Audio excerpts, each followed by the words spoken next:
Good morning to you. Good morning. You want to talk electric vehicles today and making it easier for people to buy them. How's that going to work? That's exactly right. We're making it cheaper and easier for people to own an electric vehicle.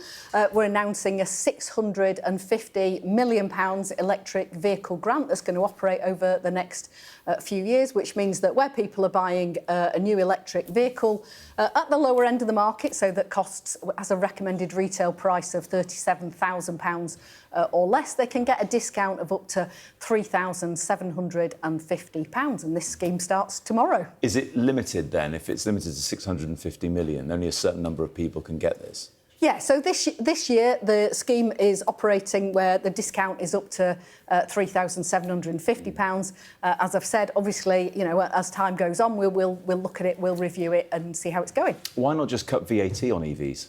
Well, we want to incentivise people to buy an electric vehicle, that but would be we a know much bigger incentive. That'd be well, a 20% but we cut.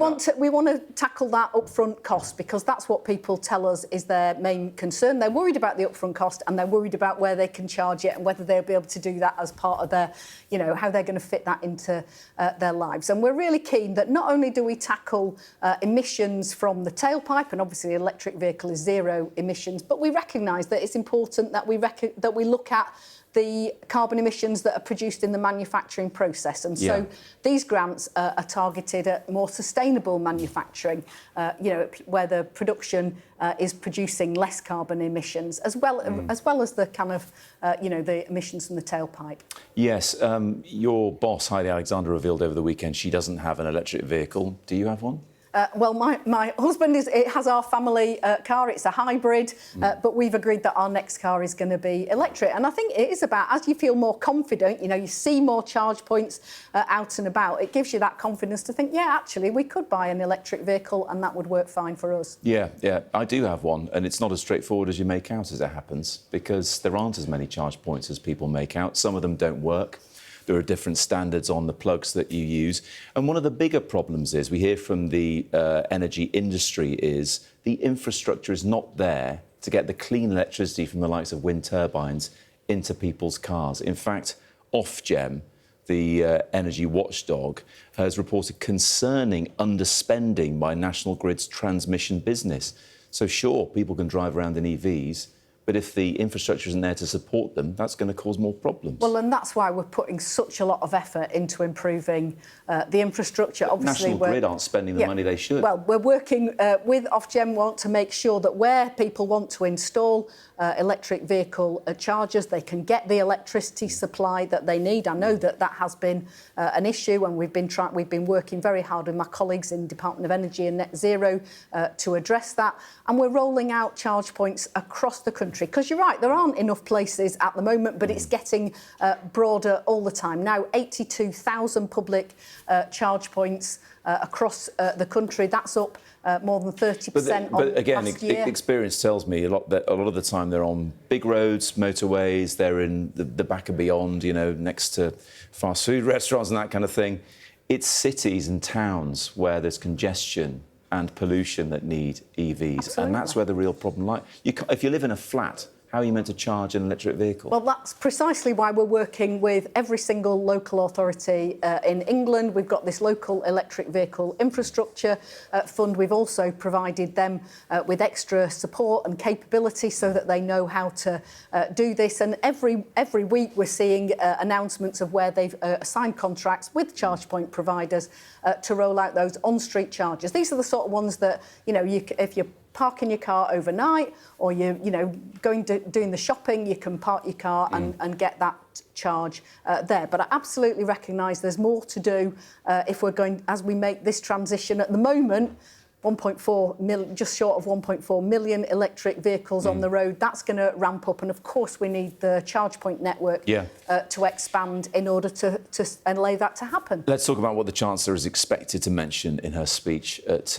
Mansion House later on, primarily on helping people get on the property ladder. Is it right, given what happened in the late 2000s with the financial crisis, primarily caused by people over-borrowing on mortgages, to now let more people borrow as much as 4.5 times their salary? Well, I think the important thing is that when someone's making that sort of purchase, it has to be affordable, and they have to know that they're confident of being able to, be able to continue to make those payments. So it's important that it's done in a sustainable and sensible way. But we know that a lot of people would be able to afford, a mortgage would be more affordable than they're paying out in rent. Which is exactly what people said in the 2000s, before it all collapsed and Northern Rock caused people problems because they were massively over-borrowing, because they thought they could pay a mortgage compared to what they were paying in rent. But it caused massive problems that the rest of us paid for the decade afterwards. Well, look, it's really important that we get this right and don't go too far. We know what the problems that were caused back in those Which is why days. the red tape was brought in, that she now wants to cut. Well, I mean, I'm sure that the Chancellor will be very well aware of the need to ensure that we don't get into the same problems that we got into before. But equally, we do want people to be able to buy homes. It's what most people aspire to. Isn't the real problem not the borrowing?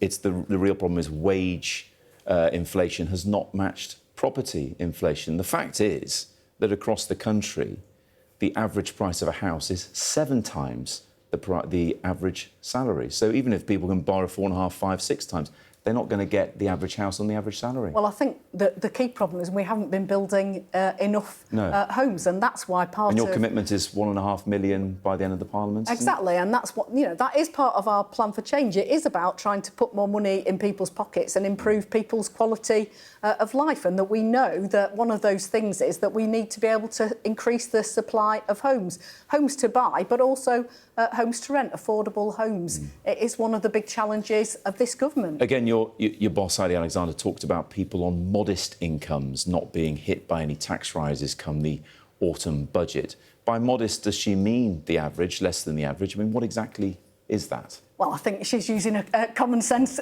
language, which means that... If it's common sense, what is it then? Well, I think it's people who work for a living, people who get a pay slip. Well, I work for a living and get a pay slip. At the end is my salary modest? I don't know what your salary Probably is. not, actually. Look, but what does it mean? What does modest mean by salary terms? Well, I think it means people who are kind of around average incomes. So average, so 39,000, something like that. I can't tell you exactly what the Transport Secretary had in her mind when she said that, but our promise when we came in is that we wouldn't hit working people with increases in employee national insurance, in income tax or VAT, and we've absolutely stuck to those promises. Now, of course, we've made some unpopular decisions around tax. At the last budget, we introduced VAT on private school fees. That was so that we could pay for the extension of breakfast clubs to more children. It was about putting £500,000 million children extra getting free school meals. That's a choice that we made. We made a choice to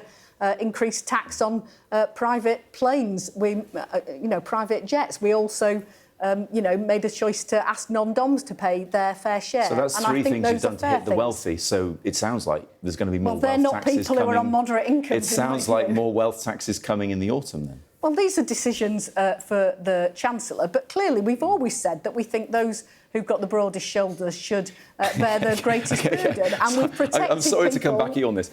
Modest is vague, broadest shoulders is vague. Why don't you put some definition on these terms instead of using these broad, sweeping words that no one really knows what they represent? Well, I think people can see exactly what this Labour government is about. We said we wouldn't put up the rate of income tax. We haven't. We said we wouldn't put up VAT, and we haven't. And we said we wouldn't put up employees' national insurance, and we haven't. Those are about protecting people, working people in this country, people who go out to work, get a pay slip and don't want to be paying loads more tax. We've also protected drivers by freezing fuel duty. That saved people kind of £50 to £60 this year. These are the sorts of things that the sort of expenses that people are facing. Which slightly in runs their counter daily to wanting lives. to get more people in electric vehicles, doesn't it? But we will save that discussion for another time. Lilian Greenwood, appreciate your time this morning. Thank you. Thank you.